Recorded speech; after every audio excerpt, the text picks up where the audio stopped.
World of Warcraft was the undeniable MMORPG leader, boasting over 12 million players during the Wrath of the Lich King expansion.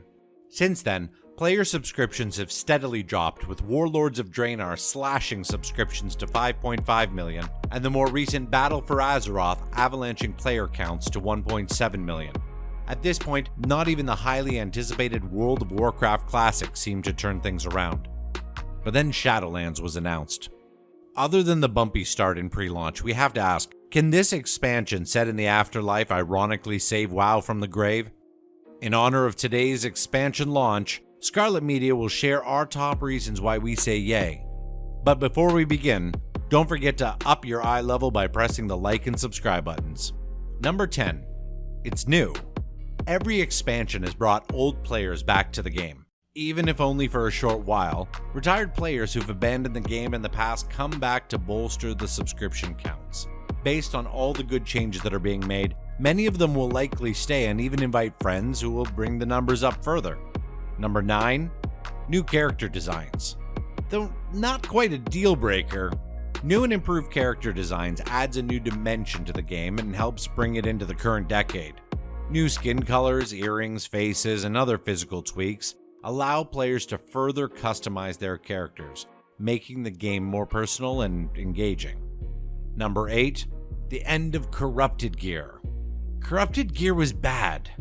Very bad. The random and inconsistent nature around this 8.3 feature turned many players off the game, myself included. Only by trashing the idea altogether really fixes the issue. Number 7. The end of Azerite Gear. Azerite Gear was worse than Corrupted Gear, but is going away too. Kind of. This power-up mechanic was based on the Legion artifact power design, which was fairly successful.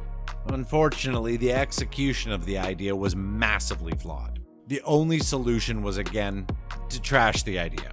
Though Azerite Gear is going away, there will be the new Covenant feature, which will act a lot like the Legion system. Fingers crossed it's more like Legion than BFA. Number 6. Better bad news boxes. This is a substantial change. One of the worst things in the past few expansions was the weekly loot chests. Completing a Mythic Plus dungeon through the week would treat players to a random high-level piece of armor or weapon. It was a treat to look forward to each week, rewarding the player for their diligence and efforts. That is, right up until the moment where the player realized that the random gift was not the one they needed and was completely useless. In 9.0, players will be rewarded for completing weekly tasks, just like the old loot chests, but will now have the option to choose from different items, putting the control back in the player's hands. Number 5. Class and Spec Rebalancing. Balance may be the most challenging part for any game design, and as with most expansions, Blizzard will be retooling to try and strike the right balance between character, class, and specs. Though not something new, Blizzard is committed to the player base that their number one goal is to revisit character powers to make them fun to play again. Hashtag make WoW great again. Number 4. New hunter pets.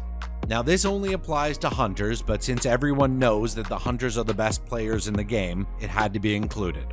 Hunters can now tame sky serpents as pets. So, with the new sky serpent pet, the sky serpent mount, and the sky serpent battle pet, hunters will be walking around with 3 sky serpents at their command.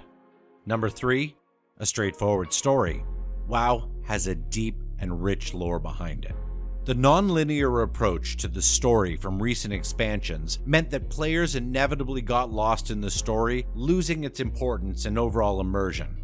Unlike these recent expansions, Shadowlands will open up new areas as you move through, one by one, creating a linear and clear storyline. Number 2. Simple statistics.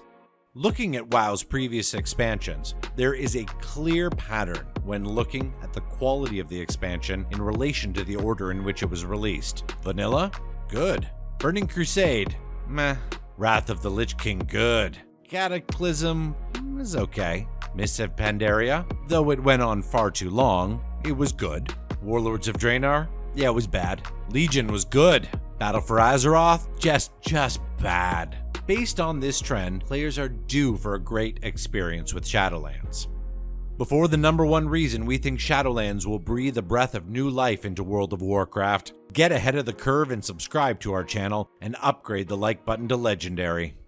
Number 1. New players will actually feel good starting the game. One of the biggest complaints from the WoW community when it comes to keeping a healthy in-game population is starting out #feelsbadman. New players have historically started out woefully underleveled, undergeared, and in a zone that was dated and void of other players, except for when there was someone ganking noobs. New players then started off their quests towards a max level of 120. Blizzard has finally made changes to the game to be more friendly to these new users and to help with alternate accounts, like the level squish, which cuts the maximum level in half for the new expansion. This means that new players will only have to level to 60 before they can start enjoying the endgame content, what World of Warcraft is best known for. The addition of Exile's Reach gives new players a leveling zone with unique quests safely away from the main player base, allowing them to learn the game without fear. All in all, this better experience for new players means more new players joining the game and a possible recovery from the current population trends. What's next for World of Warcraft? Is the best behind the citizens of Azeroth, or is there a chance for new honor and redemption? Let us know in the comments below, and thanks for watching.